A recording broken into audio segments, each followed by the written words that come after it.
অসমকাষ্ট YouTube চেনেলৰ অন্য এটা নতুন ভিডিঅ'ত আপোনালোক সকলোকে স্বাগতম জনাইছোঁ আৰু আজি হ'ল 14 নৱেম্বৰ। আজিৰ দিনটোৰ কেইবাটাও গুৰুত্বপূৰ্ণ খবৰ আপোনালোকৰ লগত শ্বেয়াৰ কৰিবলৈ ওলাইছোঁ। আজিৰ দিনটোত অৰুণোদয় আঁচনি, PM কিষাণ লগতে মহিলা উদ্যমিতা আঁচনিক লৈ কেইবাটাও গুৰুত্বপূৰ্ণ খবৰ আহি গৈছে। সম্পূৰ্ণৰূপে ভিডিঅ'টো চালে আপোনালোকে গুৰুত্বপূৰ্ণ খবৰকেইটা জানিব পাৰিব। আজিৰ দিনটোৰ ভিডিঅ'টো সম্পূৰ্ণৰূপে চাব, চেনেলটো ছাবস্ক্ৰাইব কৰি ৰাখিব, শেষত ভিডিঅ'টো শ্বেয়াৰ কৰি দিব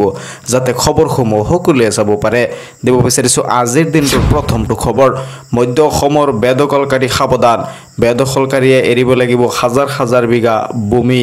মধ্য অসমৰ বেদখলকাৰীক সাৱধান কৰি দিছে নগাঁৱৰ জিলা আয়ুক্ত দেৱাশিষ শৰ্মাই। মধ্য অসমৰ বেদখলকাৰী সাৱধান, বেদখলকাৰীয়ে এৰিব লাগিব হাজাৰ হাজাৰ বিঘা মাটি। হাজাৰ হাজাৰ বিঘা মাটি নগাঁৱত বেদখলকাৰীৰ কবলত। বুলডোজাৰ পুলিচ নমাই শংকা নমাব বিচৰা নাই। জিলা আয়ুক্তগৰাকীয়ে ঘোষণা কৰিছে যে বুলডোজাৰ পুলিচ নমাই শংকা নমাব তেওঁ বিচৰা নাই। তেওঁ বেদখলকাৰীক ভূমি এৰিবলৈ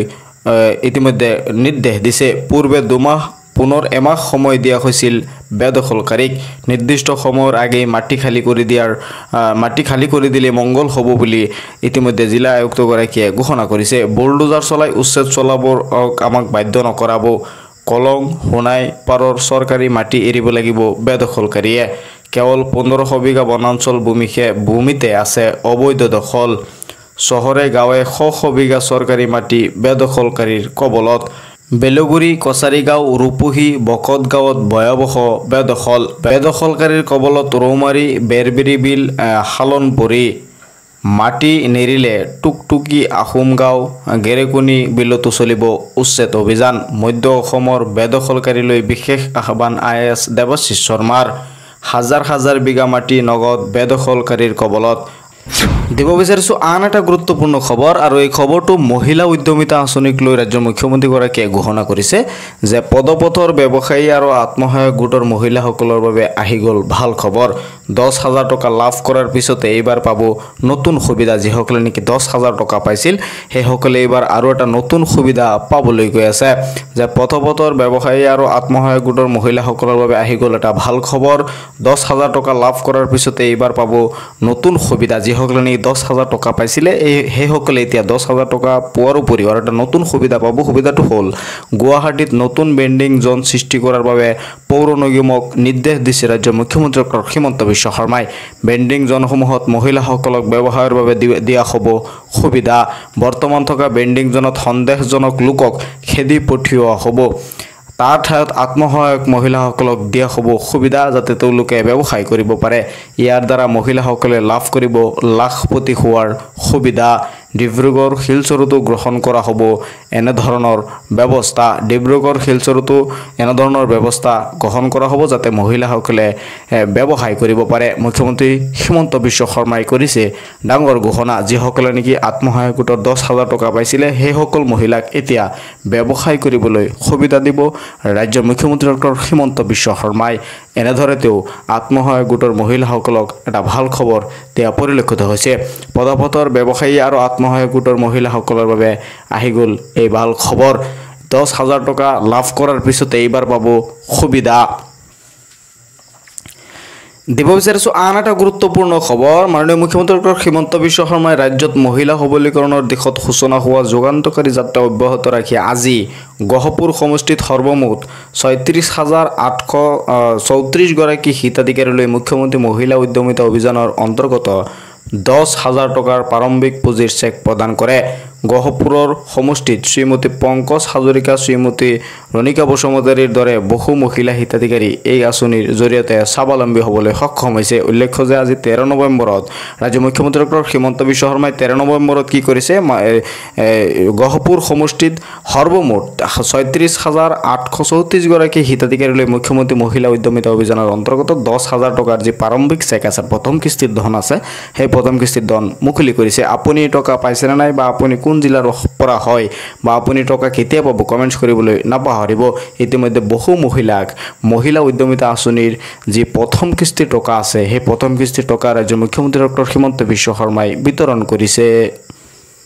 দিব বিচাৰিছোঁ আন এটা গুৰুত্বপূৰ্ণ খবৰ যে গৌৰৱ গগৈ পাকিস্তানৰ ISIৰ এজেণ্ট। মুখ্যমন্ত্ৰী হিচাপে কৈছোঁ গৌৰৱ গগৈ পাকিস্তানৰ লগত আছে। ৰাজ্য মুখ্যমন্ত্ৰীগৰাকীয়ে এইদৰে ঘোষণা কৰে। গৌৰৱ গগৈ পাকিস্তানৰ ISI এজেণ্ট।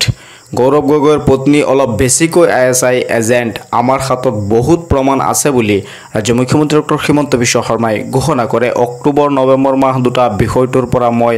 আঁতৰি আছো অক্টোবৰ আৰু নৱেম্বৰ মাহত এই বিষয় দুটাৰ পৰা আঁতৰি আছে বুলি ৰাজ্যৰ মুখ্যমন্ত্ৰী ডক্টৰ হিমন্ত বিশ্ব শৰ্মাই ঘোষণা কৰিছে অসমবাসীৰ মূৰত আন এটা বেদনাৰ ভাৰ আছিল এই মাহ দুটাত মুখ্যমন্ত্ৰী হিচাপে মই কৈছো গৌৰৱ গগৈ পাকিস্তানৰ লগত আছে পাকিস্তানী ISI এজেণ্টৰ দৰে কাম কৰি আহিছে গৌৰৱৰ পৰিয়ালে পাকিস্তানক গৌৰৱ গগৈয়ে সমালোচনাও কৰিব নোৱাৰে সন্ত্ৰাসবাদৰ বিৰুদ্ধে মাত মতাৰ সাহস নাই গৌৰৱ গগৈৰ দিল্লীৰ ঘটনাক গৰিহণা দিবলৈও কুণ্ঠাবোধ কৰিছিল গৌৰৱ গগৈৰ পাকিস্তানত লিংকক লৈ পুনৰ বিস্ফোৰণ মন্তব্য ৰাজ্যৰ মুখ্যমন্ত্ৰী ডক্টৰ হিমন্ত বিশ্ব শৰ্মাৰ গৌৰৱ গগৈৰ পাকিস্তান লিংকক লৈ পুনৰ বিস্ফোৰণ মন্তব্য কৰিছে আজি ৰাজ্যৰ মুখ্যমন্ত্ৰী ডক্টৰ হিমন্ত বিশ্ব শৰ্মাই দিব বিচাৰিছো আন এটা গুৰুত্বপূৰ্ণ খবৰ যে এই গুৰুত্বপূৰ্ণ খবৰটো হ'ল যেতিয়াই মন যায় তেতিয়াই উচ্ছেদ চলাব পাৰিব ডিচিয়ে বেদখলকাৰীৰ বিৰুদ্ধে ডিচি গ্ৰীণ সিগনেল ৰাজ্যৰ মুখ্যমন্ত্ৰী ডক্টৰ হিমন্ত বিশ্ব শৰ্মাই তেওঁ উল্লেখ কৰে যে যেতিয়াই মন যায় তেতিয়াই উচ্ছেদ চলাব পাৰিব ডিচিয়ে বেদখলকাৰীৰ বিৰুদ্ধে ডিচি গ্ৰীণ সিগনেল দিছে ৰাজ্যৰ মুখ্যমন্ত্ৰী ডক্টৰ হিমন্ত বিশ্ব শৰ্মাই যেতিয়াই মন যায় তেতিয়াই উচ্ছেদ চলাব পাৰিব ডিচিয়ে বেদখলকাৰীৰ বিৰুদ্ধে ডিচি গ্ৰীণ সিগনেল ৰাজ্যৰ মুখ্যমন্ত্ৰী ডক্টৰ হিমন্ত বিশ্ব শৰ্মাই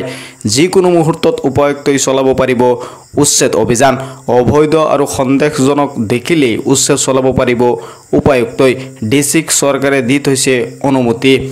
উচ্ছেদ চলাবলৈ চৰকাৰৰ পৰা জেচিবি টকা পইচা ল'ব পাৰিব ডিচিয়ে উচ্ছেদৰ বিৰুদ্ধে আমি যুঁজি যাম ৰাজ্যৰ মুখ্যমন্ত্ৰী ডক্টৰ হিমন্ত বিশ্ব শৰ্মাই ঘোষণা কৰিছে কিন্তু অবৈধ বেদখলকাৰীক উচ্ছেদ কৰা হ'বই বুলি তেওঁ ঘোষণা কৰে উচ্ছেদক লৈ কঠোৰ মুখ্যমন্ত্ৰী ডক্টৰ হিমন্ত বিশ্ব শৰ্মাই ইতিমধ্যে উচ্ছেদক লৈ তেওঁ কঠোৰ মন্তব্য কৰা দেখা গৈছে যে উচ্ছেদক লৈ কঠোৰ মন্তব্য মুখ্যমন্ত্ৰী ডক্টৰ হিমন্ত বিশ্ব শৰ্মাই যেতিয়াই মন যায় তেতিয়াই উচ্ছেদ চলাব পাৰিব এজন ডিচিয়ে বেদখলকাৰীৰ বিৰুদ্ধে ডিচিক গ্ৰীণ সিগনেল ৰাজ্যৰ মুখ্যমন্ত্ৰী ডক্টৰ হিমন্ত বিশ্ব শৰ্মাৰ দিব বিচাৰিছো আন এটা গুৰুত্বপূৰ্ণ খবৰ আপুনি অৰুণোদয় আঁচনিৰ ধন এতিয়াও পোৱা নাই নেকি যদি ধন পোৱা নাই তেনেহলে আপোনাৰ এই ক্ষেত্ৰত কি কৰিব লাগিব সবিশেষ জানিব পাৰিব অৰুণোদয়ৰ ধন লাভ কৰিবলৈ আহি গ'ল নতুন নিয়ম অৰুণোদয় আঁচনিৰ লাখ লাখ হিতাধিকাৰীয়ে শীঘ্ৰেই আপডেট কৰক KYC ফেব্ৰুৱাৰী মাহত লাভ কৰিব ডাঙৰ উপহাৰ যিসকলে নেকি ইতিমধ্যে অৰুণোদয় আঁচনিৰ টকা পোৱা নাই আপোনালোকে 10 তাৰিখে যদি অৰুণোদয় আঁচনিৰ টকা পোৱা নাই তেনেহলে আপোনালোকে কি কৰিব লাগিব আপোনাৰ বেংকৰ একাউণ্টটো চেক কৰিব লাগিব তাত যদি আপোনাৰ KYC লাগি আছে তেনেহলে কিন্তু আপুনি অৰুণোদয় আঁচনিৰ পৰা বঞ্চিত হ'ব হেকাৰণে আপুনি প্ৰথমতে আপোনাৰ বেংকৰ একাউণ্টটো চেক কৰিব লাগিব আৰু যদি বেংকৰ একাউণ্টটো আপোনাৰ ঠিক হৈ আছে আধাৰ কাৰ্ডো লিংক হৈ আছে কোনো ধৰণৰ আপোনাৰ প্ৰবলেম নাই তেনেহলে চৰকাৰে অৰুণোদয় আঁচনিক লৈ ইতিমধ্যে কি কৰিছে হেল্পলাইন নম্বৰ মুকলি কৰিছে সেই হেল্পলাইন নম্বৰত আপুনি কল কৰি অভিযোগ দিব পাৰে যে মই অৰুণোদয় হিতাধিকাৰী হোৱাৰ পাছতো অৰুণোদয় আঁচনিৰ টকা কিয় পোৱা নাই সেই হেল্পলাইন নম্বৰত আপুনি কল কৰিব পাৰে নহলে আপোনাৰ ওচৰত থকা বা আপোনাৰ যেটো পঞ্চায়ত বা ব্লক আছে তাত গৈও আপুনি অভিযোগ দিব পাৰে যে মই অৰুণোদয় আঁচনিৰ হিতাধিকাৰী আছিলো কিন্তু এই মাহৰ টকা মই পোৱা নাই কিয় পোৱা নাই আপোনালোকে সেই পঞ্চায়ত বা ব্লকৰ পৰা জানিব পাৰিব আৰু আপুনি অৰুণোদয় আঁচনিৰ টকা পাইছে না নাই কমেন্টছ কৰি মোক জনাবলৈ নাপাহৰিব ইতিমধ্যে বহুত মহিলাই অৰুণোদয় আঁচনিৰ টকা পাইছে বুলি তেওঁলোকে জনাইছে আপুনি পাইছে না নাই কমেন্টছ কৰি জনাবলৈ নাপাহৰিব আহি গ'ল আন এটা গুৰুত্বপূৰ্ণ খবৰ যে পঞ্চায়ত সদস্যসকলৰ বাবে কঠোৰ নিৰ্দেশ ৰাইজৰ কামত কৰিব নোৱাৰিব 1 টকাৰো লেনদেন পঞ্চায়তৰ কৰ্মচাৰীসকলক ইতিমধ্যে নিৰ্দেশ দিছে যে ৰাইজৰ কোনো কামত আপোনালোকে 1 টকাৰো লেনদেন কৰিব নোৱাৰিব অফিচৰ কামত আনিব নোৱাৰিব পত্নী বা স্বামীক যদি স্বামী যদি সদস্য থাকে তেনেহলে পত্নীক আনিব নোৱাৰিব পত্নী যদি সদস্য থাকে তেনেহলে স্বামীক আনিব নোৱাৰিব ৰাইজৰ কামত নোৱাৰিব 1 টকাৰো লেনদেন ৰাইজৰ কামত 1 টকাৰো লেনদেন কৰিব নোৱাৰিব অফিচৰ কামত আনিব নোৱাৰিব পত্নী বা স্বামীক সদস্য পত্নীৰ সৈতে পঞ্চায়ত অফিচত বহি থাকিব নোৱাৰিব সদস্যৰ বাহিৰে পৰিয়ালৰ কোনো লোক থাকিব নোৱাৰিব পঞ্চায়তৰ অফিচত জনতাৰ কাম সদস্যই নিজেই কৰি দিব লাগিব পৰিয়ালৰ কোনো লোকে কৰিব নোৱাৰিব হস্তক্ষেপ সকলো পঞ্চায়তৰ সদস্যলৈ জৰুৰী নিৰ্দেশনা জাৰি কৰা হৈছে স্বামীসকলে পত্নীৰ কামত আহি হস্তক্ষেপ কৰিব নোৱাৰিব যদি এনে কৰিছে দিয়ক অভিযোগ তৎক্ষণাত চৰকাৰে ল'ব ব্যৱস্থা পঞ্চায়ত প্ৰতিনিধিলৈ চৰকাৰৰ কঠোৰ নিৰ্দেশনা আহি গৈছে পঞ্চায়তৰ সদস্য বা প্ৰতিনিধিসকলক লৈ ইতিমধ্যে চৰকাৰৰ তৰফৰ পৰা কঠোৰ নিৰ্দেশনা মন্ত্ৰী ৰঞ্জিত কুমাৰ দাসৰ ডাঙৰ ঘোষণা মন্ত্ৰী ৰঞ্জিত কুমাৰ দাসে ডাঙৰ ঘোষণা কৰিছে যে পঞ্চায়তৰ কোনো কাম কাজত যদি টকাৰ লেনদেন হৈছে তেনেহ'লে আপুনি অভিযোগ দিব পাৰে আৰু অভিযোগ দিলে লগে লগে গ্ৰেপ্তাৰ কৰা হ'ব মন্ত্ৰী ৰঞ্জিত কুমাৰ দাসৰ ডাঙৰ মন্তব্য বা ডাঙৰ ঘোষণা ইতিমধ্যে আহি গৈছে দিব বিচাৰিছো আন এটা গুৰুত্বপূৰ্ণ খবৰ 17 নৱেম্বৰত নলবাৰীৰ স্থানীয় বন্ধ ঘোষণা 17 নৱেম্বৰত নলবাৰীৰ স্থানীয় বন্ধ ঘোষণা কৰা হৈছে ৰাস মহোৎসৱ উপলক্ষে এই বন্ধৰ ঘোষণা চৰকাৰী কাৰ্যালয়তো বন্ধ থাকিব সেৱা অৱশ্যে অব্যাহত থাকিব জৰুৰী সেৱাসমূহ নলবাৰী জিলা আয়ুক্তই জাৰি কৰিলে জাননী 17 নৱেম্বৰত নলবাৰী জিলা ৰাস মহোৎসৱ উপলক্ষে বন্ধ থাকিব নলবাৰী জিলা আয়ুক্তই ইতিমধ্যে জাননী জাৰি কৰিলে ৰাস মহোৎসৱ উপলক্ষে এই বন্ধৰ ঘোষণা এই দিনটোত বন্ধ থাকিব সকলো চৰকাৰী বেচৰকাৰী শিক্ষানুষ্ঠান চৰকাৰী কাৰ্যালয়তো বন্ধ থাকিব সেৱা নলবাৰী জিলা আয়ুক্তই জাৰি কৰিলে জাননী দিব বিচাৰিছো পিএম কিষাণক লৈ আৰু এটা গুৰুত্বপূৰ্ণ খবৰ আপোনালোক বহুতেই জানিব বিচাৰে যে পিএম কিষাণৰ 21 নং কিস্তিৰ ধন কেতিয়া দিয়া হ'ব তো আজিৰ এই ভিডিঅ'ত মই আপোনালোকক অফিচিয়েল আপডেট জনাবলৈ চেষ্টা কৰিম আপোনালোকে ভিডিঅ'টো শ্বেয়াৰ কৰি দিব যাতে সকলোৱে এই অফিচিয়েল আপডেটটো জানিব পাৰে সেই অফিচিয়েল আপডেটটো হ'ল মই অফিচিয়েল ৱেবছাইটৰ পৰা এটা স্ক্ৰীনশ্বট আপোনালোকৰ লৈ শ্বেয়াৰ কৰি আছো য'ত উল্লেখ কৰা আছে যে পিএম কিষাণৰ 20 নং কিস্তিটো 2 আগষ্ট তাৰিখে বিতৰণ কৰা হৈছিল ইয়াৰ পাছত চৰকাৰী সেই অফিচিয়েল ৱেবছাইটত 21 নং কিস্তিক লৈ এতিয়ালৈকে কোনো ধৰণৰ জাননী তেওঁলোকে জাৰি কৰা নাই তাৰ মানে 21 নং কিস্তিৰ ডেট এতিয়ালৈকে ফিক্স হোৱা নাই যে 21 নং কিস্তিৰ ধন কেতিয়া আপোনালোকৰ বেংকৰ আহিব এই বিষয়ে চৰকাৰী অফিচিয়েল ৱেবছাইটত কোনো ধৰণৰ জাননী প্ৰকাশ কৰা নাই আপোনালোকে 20 নং কিস্তি যেতিয়া ৰিলিজ কৰা হৈছিল তেতিয়া তাত খুব গুৰুত্বপূৰ্ণ কথা মেনশ্যন কৰা হৈছে যে eKYC is mandatory for PM Kishan registered farmers OTP based eKYC is available on PM Kishan portal or nearest CSC centers may be contacted for biometric based eKYC 20 নং কিস্তি যেতিয়া চৰকাৰে ৰিলিজ কৰিছিল তেতিয়া তেওঁলোকে উল্লেখ কৰিছিল যে eKYC টো থাকিব লাগিব চৰকাৰী যে PM কিষাণৰ টকা আছে সেই টকা পাবলৈ গতিকে আপোনালোকে যদি এতিয়ালৈকে eKYC টো কৰা নাই তেনেহলে আপোনালোকে 21 নং কিস্তিৰ ধন নাপাব পাৰে সেইকাৰণে যদি eKYC কৰা নাই অতি সোনকালে eKYC কৰি লওক কাৰণ চৰকাৰে অতি সোনকালে 21 নং কিস্তিৰ ধন মুকলি কৰিব যেহেতু এতিয়ালৈকে অফিচিয়েল আপডেট অহা নাই গতিকে মই আজিৰ এই ভিডিঅ'ত আপোনালোকক ডাইৰেক্ট ডেটটো ক'ব নোৱাৰিম যে কোন তাৰিখে PM কিষাণৰ 21 নং কিস্তিৰ ধন দিব যেহেতু আপোনালোকে বহুতে জানিব বিচাৰে গতিকে মই অফিচিয়েল আপডেটটো জনাই দিছো যে PM কিষাণৰ 21 নং কিস্তিৰ ধনক লৈ চৰকাৰে কোনো ধৰণৰ অফিচিয়েল জাননী প্ৰকাশ কৰা নাই তো আজিৰ এই ভিডিঅ'টোত এইখিনি আছিল খবৰসমূহ শ্বেয়াৰ কৰি দিব যাতে সকলোৱে চাব পাৰে মোৰ এই চেনেলটো সাবস্ক্ৰাইব কৰি ৰাখিব যেতিয়া মই পৰৱৰ্তী ভিডিঅ' আপলোড কৰো আপোনালোকে অতি সহজতে চাব পাৰিব খবৰসমূহ শ্বেয়াৰ কৰি দিয়ক মোৰ চেনেলটো সাবস্ক্ৰাইব কৰিবলৈ নাপাহৰিব চাই থাকিব আপোনালোকৰ আপোন চেনেল অসম কাষ্ট